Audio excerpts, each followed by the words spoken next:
आंदोलन का सही रूप देने के लिए हमारे एक महानायक बिरसा मुंडा साहब ने एक फार्मूला बताया, और वो फार्मूला मैं आप लोगों को बता रहा हूँ जिससे हमारा समाज सुरक्षित रहेगा। वो फार्मूला क्या है कि बढ़ना है तो घास की तरह बढ़िए। कैसा बढ़िए? घास की तरह, पेड़ की तरह एकला एकदम टंग टंग के बढ़ेंगे तो दुश्मन काट देता है। आप कैसा लकड़ी को काटते हैं? आप ऐसा देखते हैं टेढ़ा टेढ़ा टाइप का लकड़ी को काटते हैं, जो एकदम सिंगा रहता है उसको काटते हैं ना, दिसार होता है। लेकिन अगर घास के जैसा करोड़ों घास अगर एक जैसा रहे तो कैसा करते हैं आप लोग? उसको नहीं काट पाते हैं। करोड़ों घास है साला, जिसको देखो वही वामन मेश्राम है।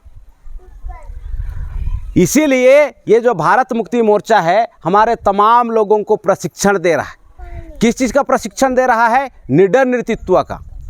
अभी जैसे हम लोग यहाँ पे बोल रहे हैं, है ना, तो मैं जितना प्रभावशाली तरीके से आप लोगों के सामने बात को रखा, उतना ही प्रभावशाली तरीके से दिनेश भगत भी बात को रखा, उतना ही प्रभावशाली तरीके से कैप्टन पौलुस कुजूर भी रखा कि नहीं रखा? हमारे जितने भी वक्ता हैं, हमारे जितने भी भारत मुक्ति मोर्चा के वक्ता हैं, एक से बढ़कर एक तेज तर्रार वक्ता लोग हैं, धुआंधार एकदम से। इसीलिए भारत मुक्ति मोर्चा के कार्यकर्ताओं के बारे में एक बहुत मशहूर डायलॉग है। क्या मशहूर डायलॉग है? AK-47 की गोली फीकी पड़ जाती है। AK-47 बंदूक है ना, AK-47 की गोली फीकी पड़ जाती है जब भारत मुक्ति मोर्चा के कार्यकर्ताओं की बोली चलती है। इतना भयंकर मामला है, इतना भयंकर मामला है। और यहाँ पे प्रशिक्षण मिलता है, शासक बनने का प्रशिक्षण मिलता है यहाँ पे, और इसी संगठन के प्रशिक्षण से समाज शासक बनेगा। और दूसरा जो संगठन है वो आपको गुलाम बनाने के लिए षड्यंत्र कर रहा है। दूसरे संगठन में जाएंगे गुलाम बनेंगे, और इस संगठन में जाएंगे शासक बनेंगे। मैं आप लोगों से पूछना चाहता हूँ, आप शासक बनना चाहते हैं या गुलाम बनना चाहते हैं?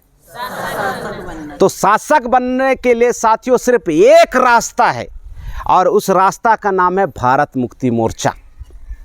मैं आप लोगों के समक्ष माननीय वामन मेश्राम साहब को मैं कोटि कोटि नमन करता हूं कि हमारे जैसे लोगों को प्रशिक्षण देके हमें इतना बोलने के लायक बनाया, और उनके बताने के वजह से, वामन मेश्राम साहब के बताने के वजह से हम लोग सही और गलत को पहचान पाए। नहीं तो अगर हमको ऐसा विश्वास होता, हमको ऐसा समझ में आता कि हमारे लोगों का जो उत्थान है वो ब्राह्मणों के संगठन से हो सकता है, अगर ऐसा हमको विश्वास होता या ऐसा हमको गलतफहमी होता तो ये जो पूरा समाज का पूरा सत्यानाश हो जाता, क्योंकि हमको गलत विश्वास था। लेकिन भारत मुक्ति मोर्चा के प्रशिक्षण कार्यक्रम में बैठने की वजह से हमको ख्याल आया, हमको समझ में आया कि दोस्त कौन है और दुश्मन कौन है। ये जागृत होने का पहला सिद्धांत है, जागृति का पहला सिद्धांत है। और साथियों, समाज में वही आदमी पढ़ा लिखा और शिक्षित है, ज्योतिबा फुले के कथनानुसार, महात्मा ज्योतिबा फुले के कथनानुसार समाज में वही आदमी शिक्षित है जो आदमी सच को सच बोलने का हिम्मत रखता हो, और जो आदमी गलत को गलत बोलने का हिम्मत रखता हो, वो आदमी शिक्षित है।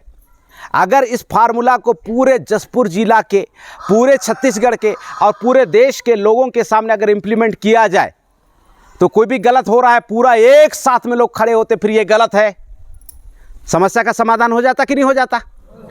हमारे इतने सारे पढ़े लिखे लोग हैं। हमारे जसपुर जिला के बारे में एक बहुत मशहूर कथन है कि केरल के बाद में दूसरा सबसे ज़्यादा एजुकेटेड जो डिस्ट्रिक्ट है वो जसपुर है। ऐसा बोला जाता है कि नहीं बोला जाता है? तो इतने सारे शिक्षित लोग हैं, केरल के बाद में दूसरा जिला है, सबसे ज़्यादा पढ़े लिखे होने का संख्या यहाँ पे जसपुर जिला दर्ज कराता है। गलत बात के विरोध में कितने लोगों का आवाज़ उठता है। तो ये जो अभी वर्तमान में जिन्होंने सेट किया ना, वर्तमान में सेट किया इन्होंने कि जो पढ़ा लिखा होता है वही शिक्षित होता है, ऐसा बोला गया है। और ज्योतिबा फुले साहब आज से 200 साल पहले 150 साल पहले बोलते थे कि वही आदमी शिक्षित है सही मायने में जो गलत बात का विरोध करने सकता हो और सही बात के लिए समर्थन देने सकता हो। फार्मूला समझ में आ रहा ना दोस्तों? ये है शिक्षा।